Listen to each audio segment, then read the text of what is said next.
Agosto de 1938. Los planificadores de las SS se plantan ante una cantera de granito en los Alpes austríacos y no ven piedra, sino un arma. En cuestión de meses, esa ladera de Postal se convierte en lo que los historiadores llamarán uno de los campos de concentración más brutales de todo el sistema nazi. Aquí los prisioneros no solo mueren, los aplastan, los reducen a polvo a base de trabajo, los obligan a cargar piedras de entre 14 y 20 kilos, a veces más, y subir 186 escalones hasta que el corazón revienta. Arriba, los guardias los empujan hacia atrás, al vacío. Las SS lo llaman la escalera de la muerte. Los supervivientes lo llaman exactamente por lo que estaba pensado, un mecanismo de exterminio disfrazado de trabajo. Auschwitz te suena, has oído las cifras, las cámaras de gas, la escala industrial del asesinato, pero Mauthausen funcionaba con un principio distinto. Esto no era una fábrica de muerte inmediata, era una cantera de granito convertida en un escenario de ejecución a cámara lenta, donde el trabajo era el arma, donde cada turno, cada paso, cada golpe de pico estaba calculado para destruir el cuerpo humano. El campo producía piedra para las grandiosas fantasías arquitectónicas de Hitler, pero su auténtico producto era el sufrimiento, metódico, diseñado, implacable. Hoy vamos a cruzar esas puertas. Vamos a bajar esos 186 escalones, vamos a conocer a los hombres que diseñaron este horror y a los prisioneros que, de algún modo, sobrevivieron. Porque Mauthausen no era solo peor de lo que imaginas. La lógica que había detrás era más calculada, más deliberada de lo que sugieren los titulares, y entender cómo funcionaba, cómo seres humanos construyeron una arquitectura del daño para quebrar a otros seres humanos. Es la única manera de asegurarnos de que no vuelva a pasar. Esta es la historia de Mauthausen. El pueblo de Mauthausen está a unos 20 kilómetros, aproximadamente 19, al este de Linz, en Austria, junto al río Danubio. Un paisaje precioso, colinas suaves, y bajo esas colinas, uno de los granitos más duros de Europa. Eso fue lo que llamó la atención de las SS a principios de 1938, apenas unas semanas después de que Hitler se anexionara a Austria. Heinrich Himmler, Reichsführer SS, no quería campos de concentración solo para encarcelar a los enemigos. Quería que fueran rentables. Operaciones autosuficientes capaces de financiar el imperio de las SS mientras eliminaban a quienes se consideraba indignos de vivir. Y ahí entra la Deutsche Erd- und Steinwerke, GmbH, la compañía alemana de tierra y piedra. Una empresa propiedad de las SS encargada de extraer granito para construir las ciudades soñadas por Hitler. Berlín, Nuremberg, Linz. Cada monumento, cada bulevar, cada palacio de columnas en la visión del Führer requería piedra. Millones de toneladas. Y Himmler se dio cuenta de que tenía una mano de obra ilimitada. Los prisioneros. Personas a las que el régimen había declarado subhumanas, prescindibles. Así construyeron Mauthausen. La construcción comenzó en agosto de 1938. Los primeros internos llegaron desde Dachau, unos 300 prisioneros, enemigos políticos austríacos del Reich. No levantaron primero los barracones. Levantaron la infraestructura de la cantera, vías de tren, sistemas de grúas, la famosa escalera tallada directamente en la pared del acantilado.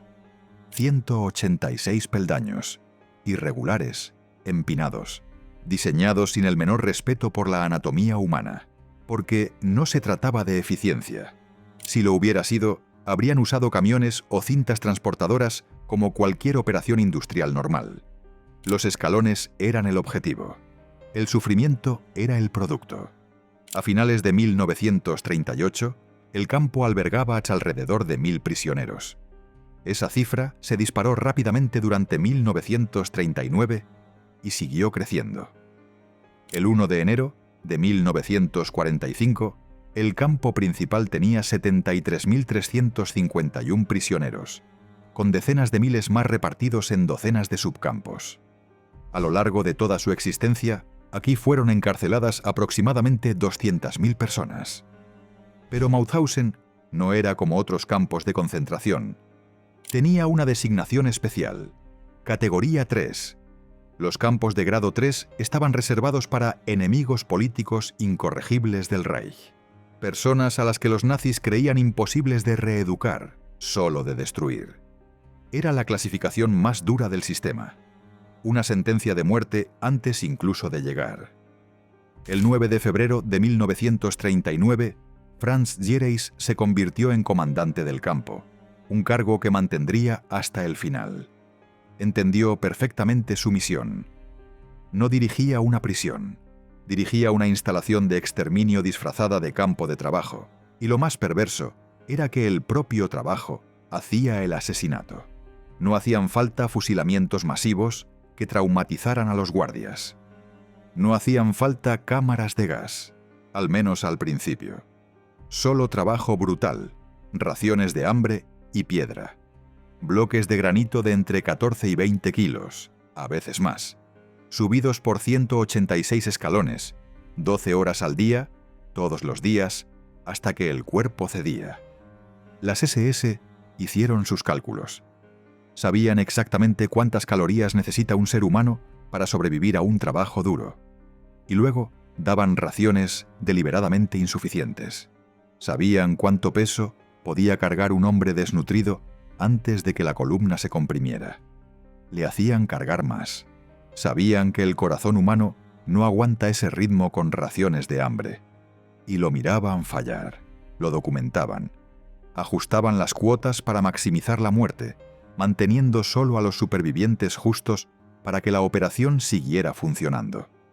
Pero la crueldad no era caótica, era burocrática, presupuestada. Para 1940, Mauthausen se había convertido en un centro de beneficios para las SS. El granito viajaba a Berlín, los cuerpos se amontonaban en morgues improvisadas, y el papeleo, ese meticuloso papeleo nazi, lo registraba todo. Facturas por envíos de piedra, certificados de defunción sellados como insuficiencia cardíaca, cuando todos sabían que era asesinato por diseño. Recibos de Ciclón B, expedientes de personal de los guardias, todo el aparato del genocidio archivado y cruzado. Y lo que vino después demostraría que Mauthausen no era solo un lugar de trabajo y muerte, era un laboratorio de crueldad. Imagínate que vas en un tren, en un vagón de ganado, tan apretado que no puedes sentarte, ni respirar bien. El viaje desde el lugar donde te detuvieron, a través de Austria y de la Europa ocupada, incluyendo a muchos republicanos españoles deportados vía Francia. Dura días, sin comida, sin agua, sin baños. La gente se desploma. Muere de pie, sostenida por la masa de cuerpos. Y entonces el tren se detiene. Las puertas se abren de golpe. Perros, gritos, látigos. Estás en Mauthausen. El proceso de llegada estaba diseñado para desorientarte y quebrarte desde el minuto 1. Los guardias gritaban órdenes contradictorias. Más rápido, quieto, la mirada al suelo, mírame. Si dudabas, los perros se te echaban encima. Si ibas demasiado lento, las culatas te partían las costillas. No era caos, era demolición psicológica perfectamente orquestada. A los 10 minutos de llegar, lo entendías. No tenías derechos. Tu nombre no significaba nada. Tu vida anterior quedaba borrada. Luego venía el registro. Te hacían esperar desnudo mientras empleados de las SS anotaban tus datos. Nombre, fecha de nacimiento, delito, casi siempre enemigo político o indeseable racial. Te asignaban un número. Ese número reemplazaba tu identidad. Un triángulo cosido al uniforme de rayas indicaba tu categoría. Rojo para presos políticos, verde para criminales comunes, rosa para homosexuales, negro para asociales, personas sin hogar, enfermos mentales, estrella amarilla de David para los judíos. Esos triángulos lo determinaban todo. Qué barracón te tocaba, qué trabajo te asignaban, tus posibilidades de sobrevivir. Los judíos y los prisioneros de guerra soviéticos recibían el peor trato.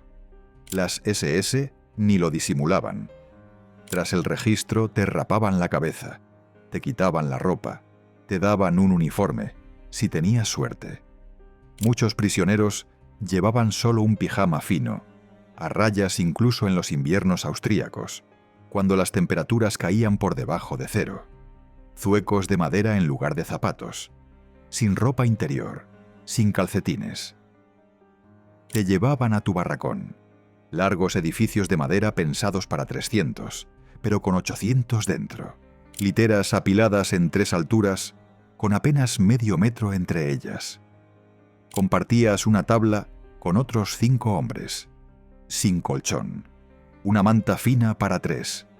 Después venía la comida, o lo que ellos llamaban comida. Desayuno, café aguado, a veces con un trozo de pan. Almuerzo en la cantera, una sopa rala, quizá con una piel de patata flotando. Cena, lo mismo, raciones de hambre. Mientras tanto, tú estabas quemando miles de calorías cargando granito. La cuenta era sencilla. Tu cuerpo se devoraba a sí mismo. Primero desaparecía la grasa, luego el músculo. En cuestión de semanas, los presos se convertían en lo que los alemanes llamaban Muskelmänner, cadáveres andantes, tan consumidos que más que caminar, arrastraban los pies. La mirada vacía, la mente retirándose de la realidad. Pero la verdadera destrucción ocurría en la cantera. Cada mañana, a las 4 en punto, las sirenas te arrancaban del sueño. Recuento a las 4:30, en formación hiciera el tiempo que hiciera. Lluvia, nieve, niebla helada subiendo desde el Danubio. Podías pasar horas de pie mientras los oficiales de las SS contaban y recontaban, buscando cualquier descuadre.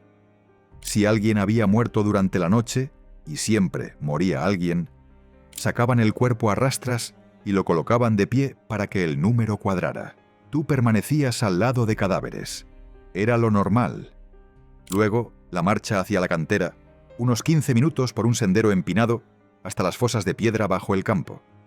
Desde arriba se veía la escalera, 186 peldaños tallados en la roca, alturas irregulares, algunos de 20 centímetros, otros de 30, lo justo para pasar de uno en uno.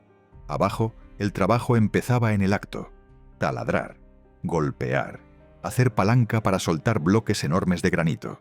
El ruido era ensordecedor, el polvo te llenaba los pulmones, y entonces, lo peor, cargar la piedra.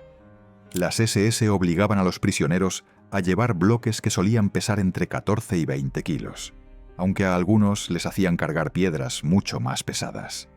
Te lo echabas al hombro y empezabas a subir. 1 escalón, 2, las piernas ardían, 10, 20, la vista se nublaba, 50, el corazón golpeaba las costillas como si fuera a estallar, 100, las rodillas flaqueaban, los guardias chillaban, los perros mordían. Si tropezabas, el prisionero de detrás podía caer contigo y provocar un efecto dominó. Hombres rodando hacia atrás, el granito aplastando cráneos y columnas. Las SS lo llamaban accidentes, pero a veces no era un accidente en absoluto. La documentación del memorial y los testimonios de supervivientes describen cómo los guardias elegían prisioneros al azar, normalmente judíos, y les ordenaban cargar piedras demasiado pesadas para poder con ellas. Y entonces miraban, esperaban.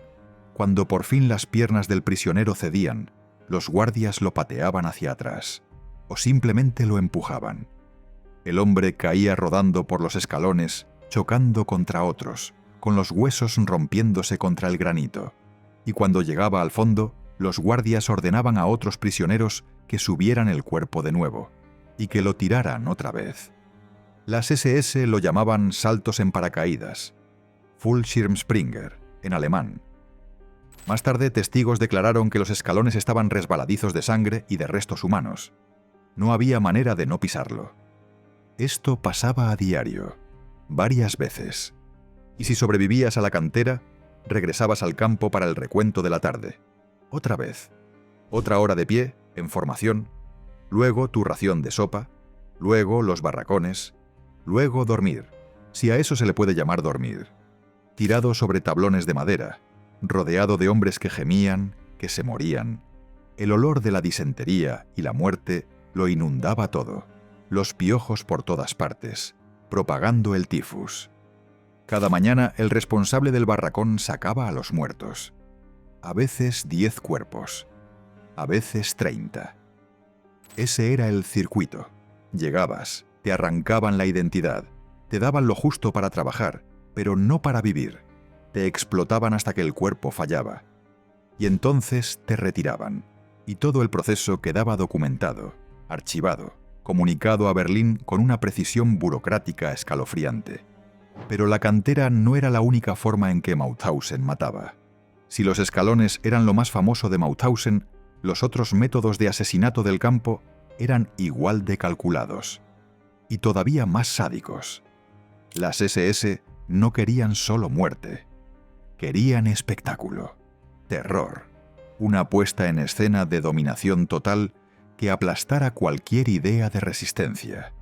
Empecemos por los lugares de ejecución dentro del campo. Las SS realizaban fusilamientos formales contra muros del patio, asesinatos organizados, deliberados. Los prisioneros seleccionados eran sacados, alineados y ejecutados con un tiro en la nuca por miembros de las SS destinados a ello, a veces uno a uno, a veces en grupos. Entre 1941 y 1945, miles murieron así. Los guardias bromeaban, hacían recuentos. Algunos prisioneros eran ejecutados por delitos tan mínimos como tener un trozo de pan de más. Otros, simplemente porque en su barracón necesitaban hacer sitio. Luego estaba el búnker, una cárcel dentro de la cárcel. Celdas de piedra bajo el campo principal donde las SS retenían a prisioneros a la espera de ser ejecutados o sometidos a interrogatorios reforzados. Tortura, dicho claro. A algunos los colgaban por las muñecas con los brazos retorcidos a la espalda, dislocándoles los hombros. A otros los apaleaban con barras de hierro, los azotaban, los dejaban morir de hambre en la oscuridad durante semanas. Pero el asesinato más metódico ocurría en el sótano del crematorio. Allí, las SS construyeron lo que llamaban una estación de medición. Una Genickschussanlage, un dispositivo de tiro en la nuca. Hacían pasar a los prisioneros de uno en uno y les decían que se colocaran contra una vara de medir, supuestamente para anotar su altura. Detrás de la regla había una ranura en la pared. Al otro lado, un hombre de las SS con una pistola. El prisionero no lo veía venir. Un disparo en la base del cráneo. Arrastraban el cuerpo fuera. Entraba el siguiente. Eficiente. Brutal. La crueldad de Mauthausen también se extendió a los experimentos médicos. Médicos de las SS realizaban cirugías sin anestesia, amputaciones. Infectaban a prisioneros con enfermedades para estudiar la evolución. Les inyectaban fármacos experimentales. Los prisioneros no eran pacientes, eran cobayas, prescindibles. Si acababas en la enfermería, no ibas a curarte. Ibas a esperar la muerte, o a que te mataran. Las SS hacían selecciones con regularidad en la enfermería, apartando a quienes consideraban demasiado enfermos para trabajar. A esos prisioneros se los llevaban a la cámara de gas. Sí, Mauthausen tenía una cámara de gas. La construcción empezó en otoño de 1941. Los primeros asesinatos se produjeron en marzo de 1942. Estaba en el sótano de la enfermería, disfrazada de sala de duchas, paredes alicatadas, alcachofas de ducha en el techo, falsas, solo decorativas. A los prisioneros les decían que iban a desinfectarlos, los desnudaban, los metían a empujones dentro, cerraban la puerta. Y entonces los guardias de las SS echaban pastillas de Zyklon B por una abertura. El mismo veneno usado en Auschwitz. La muerte tardaba entre 10 y 15 minutos. Agonizante. Los cuerpos arañaban las paredes, las uñas dejaban marcas en los azulejos. Después, prisioneros del Sonderkommando, el Comando Especial de Trabajo, arrastraban los cuerpos al crematorio de al lado. Los quemaban. Y las cenizas las arrojaban al Danubio o las esparcían por los caminos del campo. Borrar pruebas, borrar personas. Entre 1942 y 1945, al menos 3.500 prisioneros fueron asesinados en la cámara de gas. Pero esa cifra es conservadora. Se destruyeron registros. Se mató a testigos. Es posible que el total real nunca se conozca. Y luego estaba el invierno. Los inviernos austríacos eran brutales. Las temperaturas caían por debajo de cero. La nieve se acumulaba en capas enormes. Pero el trabajo no se detenía. Los prisioneros seguían marchando a la cantera con sus uniformes finos y sus zuecos de madera. Seguían subiendo piedra por escalones cubiertos de hielo. Si resbalabas, y todo el mundo resbalaba, caías hacia atrás sobre la masa de prisioneros de abajo. La congelación era general. Los dedos se ponían negros. Los pies perdían dedos. Las SS convirtieron el frío en un arma. Obligaban a los prisioneros a permanecer fuera durante el recuento durante horas, a veces 5, 6 horas, bajo lluvia helada o nieve. Llegaba la hipotermia. Los hombres se desplomaban, morían de pie. Y si intentabas calentarte, si te juntabas con otros para conservar el calor, los guardias te apuntaban con mangueras. Agua helada a temperaturas bajo cero. La ropa se te congelaba como una tabla. La piel se pegaba a la tela. Más tarde, al intentar quitarte el uniforme, te arrancabas trozos de carne. No era abandono, era deliberado. Para 1943, Mauthausen había perfeccionado una arquitectura del asesinato que no necesitaba un único golpe mortal. La cantera destrozaba cuerpos. El hambre quebraba mentes. La enfermedad se extendía sin control. Las ejecuciones eliminaban a los desafiantes. Las cámaras de gas gestionaban el exceso. El invierno remataba a quienes quedaban. Y mientras tanto, el papeleo no se detenía. Las SS lo documentaban todo. Formularios de entrada, certificados de defunción, envíos de Zyklon B, facturas del combustible del crematorio. Pero incluso las máquinas se rompen, sobre todo cuando la gente que hay dentro decide plantarse. La resistencia en Mauthausen era casi imposible.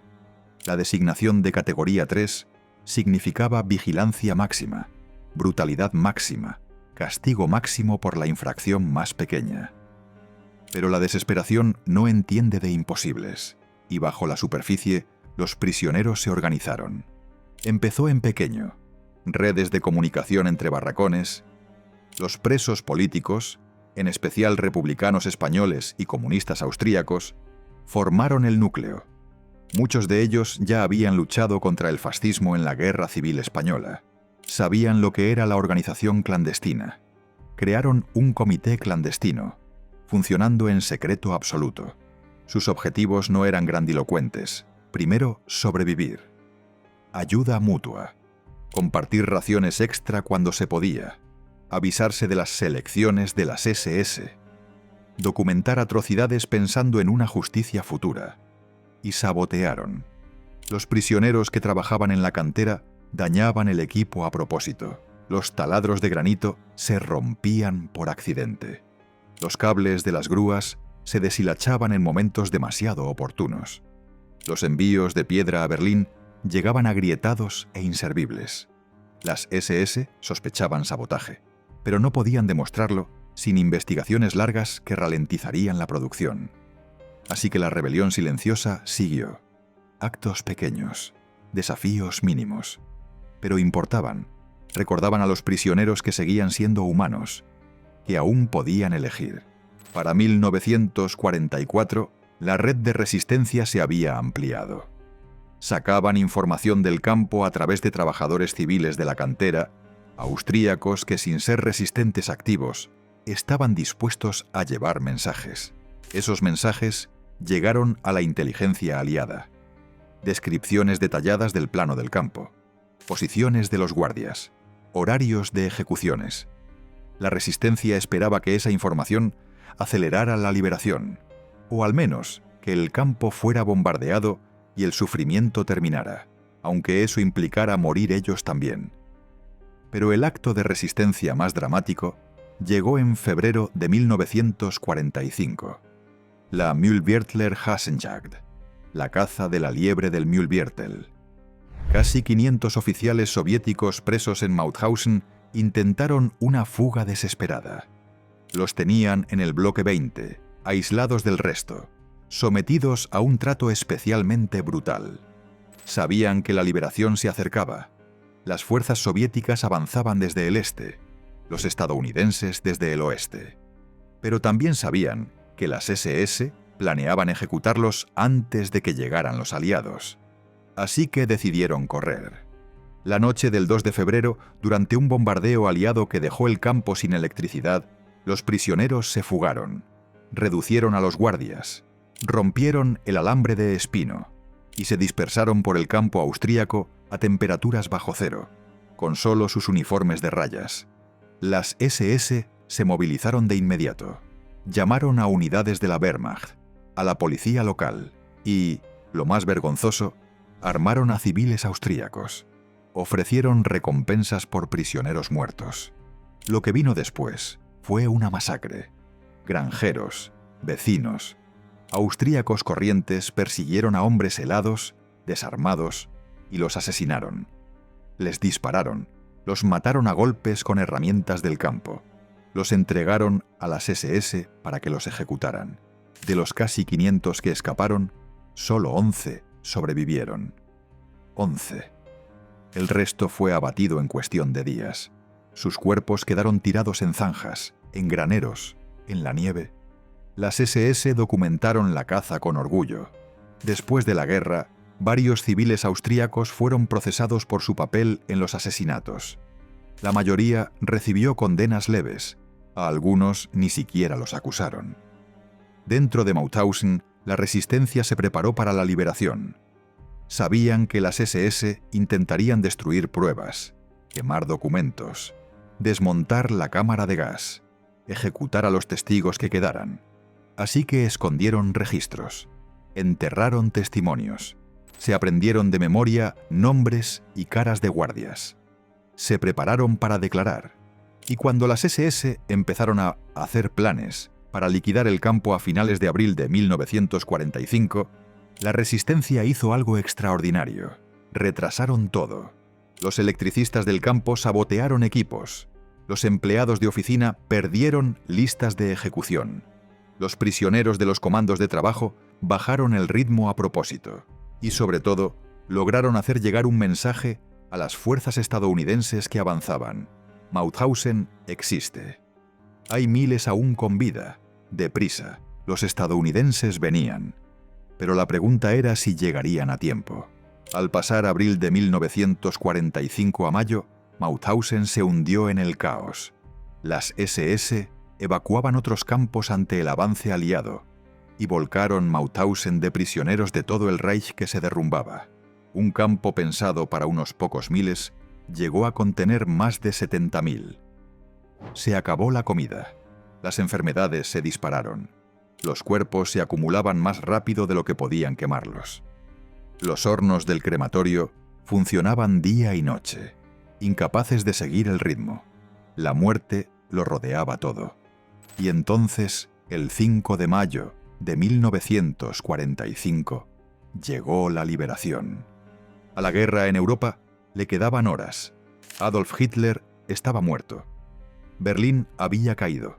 La mayoría de los guardias de las SS había huido días antes. El comandante Zirais desapareció en las montañas austríacas. Pero quedaban 20.000 prisioneros, demasiado débiles para moverse, aterrados ante la idea de que las SS volvieran a rematar lo que habían empezado.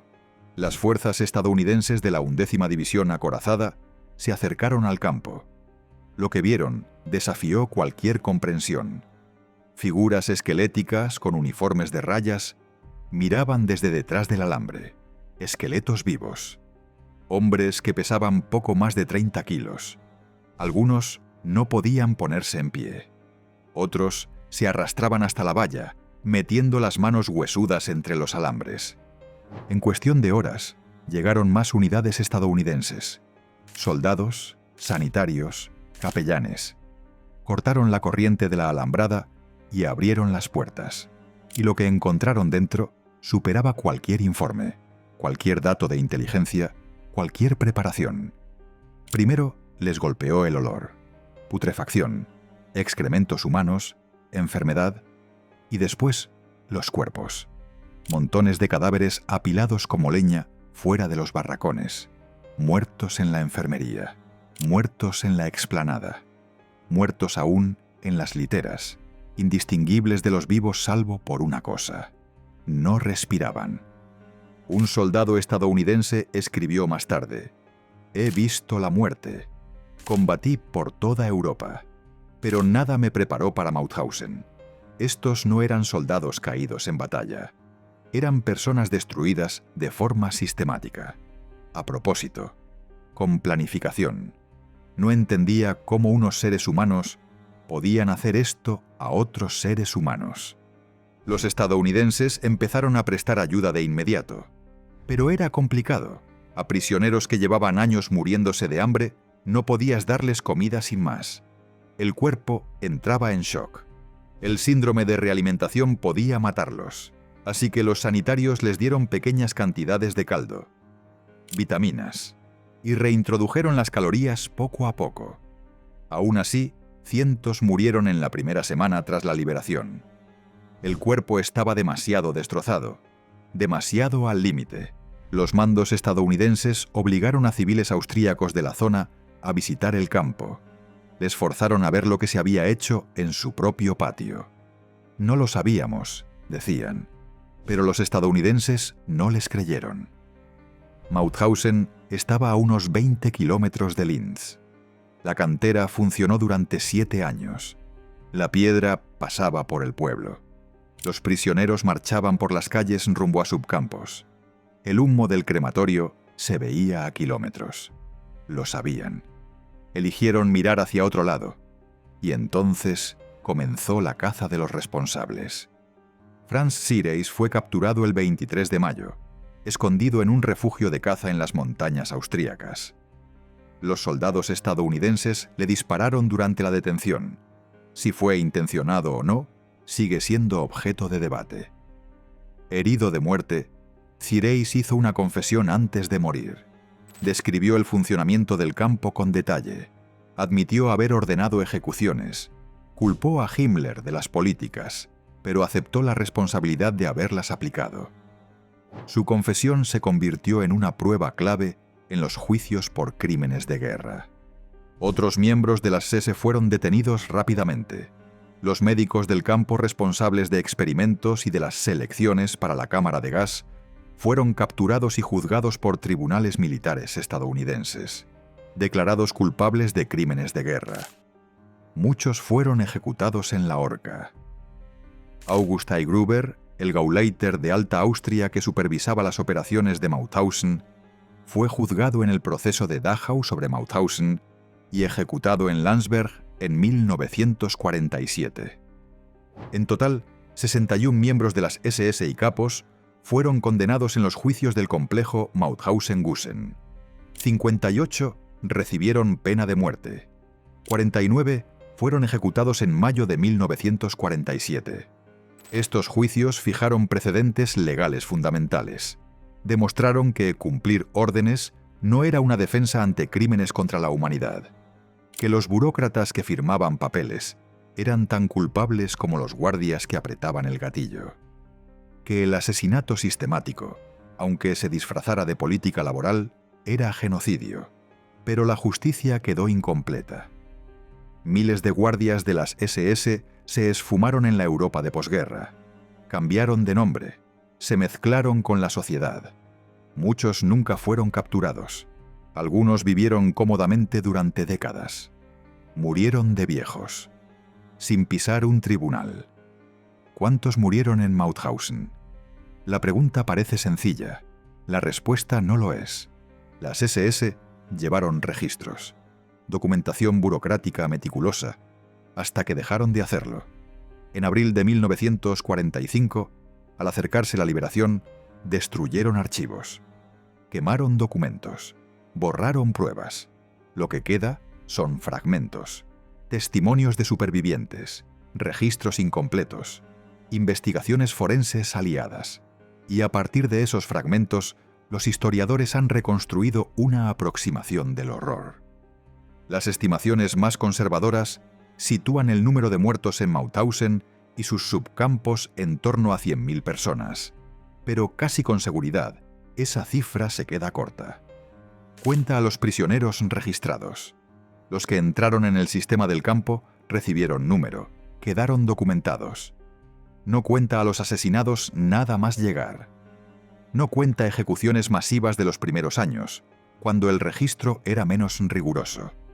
No cuenta a los prisioneros transferidos a Mauthausen expresamente para ser ejecutados, y que nunca fueron registrados oficialmente. Algunos historiadores sostienen que el número real se acerca a 200.000.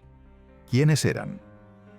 Los presos políticos formaron el núcleo original: comunistas austríacos, socialistas alemanes, sindicalistas, gente que se opuso al régimen nazi y lo pagó con la vida. Luego llegaron los republicanos españoles, más de 7.000 hombres que lucharon contra Franco, huyeron a Francia, fueron capturados por los alemanes tras la caída de Francia y deportados a Mauthausen. La mayoría murió en la cantera. En 1941 llegaron en masa prisioneros de guerra soviéticos, después de que Alemania invadiera la URSS. Miles fueron ejecutados inmediatamente. Otros murieron de agotamiento. Las SS consideraban a los soviéticos subhumanos. Los trataron peor que a casi cualquier otro grupo, salvo a los judíos. Para 1942, los judíos representaban un porcentaje cada vez mayor de la población de Mauthausen. Transportes desde Hungría, Polonia, Países Bajos, Grecia. A medida que liquidaban otros campos, enviaban a sus prisioneros a Mauthausen para morir. A comienzos de 1945, el campo albergaba prisioneros de más de 30 países. Pero los números borran la individualidad. Detrás de cada cifra hubo una persona, un nombre, una vida. Estaba Simon Wiesenthal, el judío austríaco que sobrevivió al sistema de subcampos de Mauthausen y dedicó su vida de posguerra a perseguir criminales nazis. Ayudó a llevar a Adolf Eichmann ante la justicia. Localizó a cientos de culpables ocultos a plena vista. Pasó décadas exigiendo que el mundo recordara. Estaba Aldo Carpi, un pintor italiano encarcelado por actividades antifascistas. Dibujó la vida del campo en secreto, imágenes inquietantes de prisioneros, guardias, la cantera. Sus dibujos, sacados clandestinamente y conservados, se convirtieron en pruebas en juicios por crímenes de guerra, y hoy están en museos. Un testimonio visual que las palabras, por sí solas, no alcanzan. Estaba Luigi Ferri, un soldado italiano que sobrevivió a la escalera de la muerte y más tarde declaró en los juicios. Contó cómo veía a hombres empujados desde el acantilado. Describió el sonido de los cuerpos golpeando el granito. Su testimonio ayudó a condenar a varios oficiales de las SS. Y había miles cuyos nombres nunca conoceremos. Prisioneros que llegaron, recibieron un número, trabajaron hasta morir y fueron incinerados. No sobrevivieron registros, no quedó nadie para recordarlos. Hoy existen solo como parte de esa aproximación estadística. 100.000, quizá 200.000. Fantasmas en la aritmética del genocidio. Los subcampos empeoraban aún más las cifras. Mauthausen operó decenas de subcampos repartidos por Austria. Gusen I, II y III fueron los mayores. Complejos enormes donde los prisioneros excavaban túneles en montañas para fábricas de armamento subterráneas. Allí murieron decenas de miles. En Ebensee, los prisioneros construyeron túneles para la producción de los cohetes V2. 8.000 muertos. En Melk levantaron una fábrica subterránea. 5.000 muertos. Cada subcampo era un satélite del horror, replicando la brutalidad de Mauthausen a menor escala. La liberación no puso fin a la muerte. En mayo y junio de 1945, después de que llegaran los estadounidenses, muchos prisioneros siguieron muriendo por los efectos del hambre, la enfermedad y la brutalidad. Sus cuerpos ya no podían recuperarse. Demasiado daño, demasiado sufrimiento. Los sanitarios hicieron todo lo posible. No fue suficiente. Para cuando los últimos supervivientes abandonaron Mauthausen a finales de 1945, trasladados a hospitales, centros de repatriación, campos de desplazados, el lugar estaba casi vacío. Un cascarón. Los barracones seguían en pie. La cantera seguía ahí. La escalera aún descendía hacia las entrañas de la tierra. Pero la máquina se había detenido. Y entonces surgió la pregunta: ¿qué hacemos con este lugar? En 1949, la República de Austria declaró Mauthausen Memorial Nacional.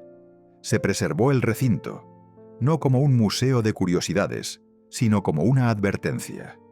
Un recordatorio físico de que las naciones civilizadas pueden caer en la barbarie, de que la burocracia puede facilitar un genocidio, de que la gente corriente puede participar en un mal extraordinario cuando elige la indiferencia en lugar de la resistencia. Hoy, Mauthausen recibe más de 200.000 visitantes al año. Entran por las puertas, ven los barracones, se plantan en la cantera, bajan la escalera de la muerte, hoy con barandillas y paneles informativos. La cámara de gas permanece, conservada exactamente tal como se encontró. Los hornos del crematorio siguen allí, y por todo el recinto, memoriales levantados por distintos países honran a sus muertos. Polonia, Hungría, España, la Unión Soviética, Italia. Cada monumento, testimonio del sufrimiento y una súplica: recordar. El monumento internacional, diseñado por un equipo de supervivientes y artistas, es el centro del complejo conmemorativo. Muestra figuras abriéndose paso a través de barreras. Una metáfora de los prisioneros rompiendo la opresión. En la base hay palabras grabadas en varios idiomas. Nunca más. 2 palabras. Una promesa. Una advertencia. Un mandato. Pero la memoria es frágil. A medida que los supervivientes mueren, y a estas alturas casi todos han muerto, desaparece el testimonio vivo. Nos quedan documentos, fotografías, entrevistas en vídeo grabadas décadas después. Y lugares físicos como Mauthausen se convierten en los guardianes de la memoria, los últimos testigos cuando ya no quedan testigos humanos. Por eso importa la educación sobre el Holocausto. Por eso lugares como Mauthausen deben preservarse. Por eso tenemos que enseñar a cada generación lo que ocurrió aquí. Porque las condiciones que hicieron posible Mauthausen no empezaron con cámaras de gas, ni con muros de ejecución. Empezaron con palabras, con propaganda, con deshumanización, con una erosión lenta de la empatía, hasta que ciertos grupos fueron declarados menos que humanos. Sin derechos, prescindibles. Empezó con leyes que despojaron a los judíos de la ciudadanía, con discursos que culpaban a las minorías de la miseria económica, con multitudes que aplaudían mientras detenían a sus vecinos, con gente corriente que vio la injusticia y eligió callar, con burócratas que tramitaban papeles sabiendo que conducían a la muerte, pero se decían a sí mismos que solo cumplían órdenes, con ciudadanos que vivían a 20 kilómetros de un campo y afirmaban que no sabían, que no vieron, que no oyeron. Mauthausen nos enseña que el genocidio no estalla de la noche a la mañana. Se construye, sistemáticamente, con planificación, logística, presupuestos y reuniones. Exige participación en todos los niveles: políticos que redactan leyes, empresarios que se enriquecen con el trabajo esclavo, guardias que aprietan el gatillo, empleados que archivan documentos, ciudadanos que miran hacia otro lado. Y también nos enseña que la resistencia importa, que incluso en las condiciones más brutales hubo personas que conservaron su humanidad, prisioneros que compartieron su último trozo de pan, que sabotearon equipos, que documentaron atrocidades sabiendo que quizá nunca vivirían para contarlo, que eligieron la solidaridad antes que el sálvese quien pueda. Su resistencia no detuvo la máquina, pero la ralentizó. Salvó vidas, conservó pruebas, demostró que incluso en el infierno se puede elegir la compasión. La escalera de la muerte sigue existiendo. Puedes bajarla. Cada peldaño irregular, desigual, diseñado sin piedad. Arriba puedes mirar hacia abajo e imaginarte cargando unos 18 kilos de granito. Imaginar hacerlo 12 horas al día con raciones de hambre. Imaginar a los guardias detrás de ti, los perros, los látigos, el frío del invierno, e imaginar saber que, si tropiezas, te empujarán. Ahora imagina que eres uno de los prisioneros que sobrevivió, que subió esa escalera miles de veces, que vio morir a amigos, que de algún modo resistió hasta la liberación y que luego cargó con ese recuerdo el resto de su vida. Las pesadillas, la culpa del superviviente, el peso del testimonio. Eso es lo que Mauthausen nos exige. No solo recordar a los muertos, sino honrar a los supervivientes aprendiendo lo que nos enseñaron. Reconocer las señales de alarma. Hablar cuando vemos deshumanización. Resistir cuando vemos injusticia. No aceptar jamás la idea de que un ser humano puede ser prescindible. Agosto de 1938. Los planificadores de las SS miraron una cantera y vieron un arma. Para el 5 de mayo de 1945, esa arma había matado al menos a 100.000 personas. Probablemente muchas más. El granito viajaba a Berlín. Los cuerpos ardían en hornos. Y el mundo, durante un tiempo, lo olvidó. Pero Mauthausen se niega a ser olvidado. Permanece como prueba física. La escalera sigue descendiendo. La cámara de gas sigue ahí. Los lugares de ejecución aún conservan las marcas del asesinato. Y cada año, supervivientes y descendientes regresan. Dejan flores, recitan nombres, lloran y nos recuerdan: esto ocurrió. Aquí, en el corazón de Europa, en el siglo XX, hecho por gente educada, en una nación civilizada. Cerramos con las palabras de Elie Wiesel, superviviente y testigo.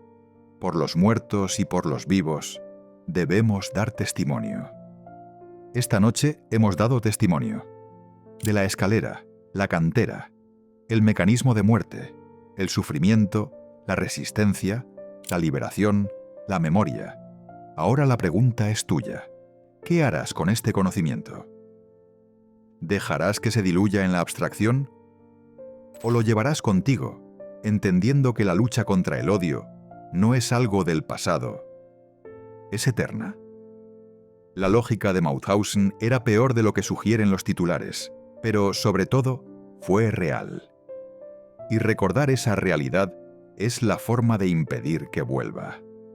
Si esta historia te conmovió, te desafió o te ayudó a ver la Segunda Guerra Mundial de otra manera, sería un honor que te unieras a nuestra comunidad, que sigue creciendo.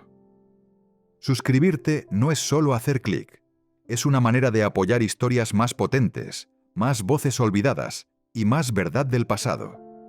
Así que, si crees que estas historias importan, dale a suscribirte y sigamos construyendo este viaje juntos. Y no te olvides de dejar un comentario. Leemos todos y nos encanta saber qué piensas. Hasta la próxima. Sigue explorando la historia con Epic War. Sigue haciendo preguntas. Sigue buscando la verdad.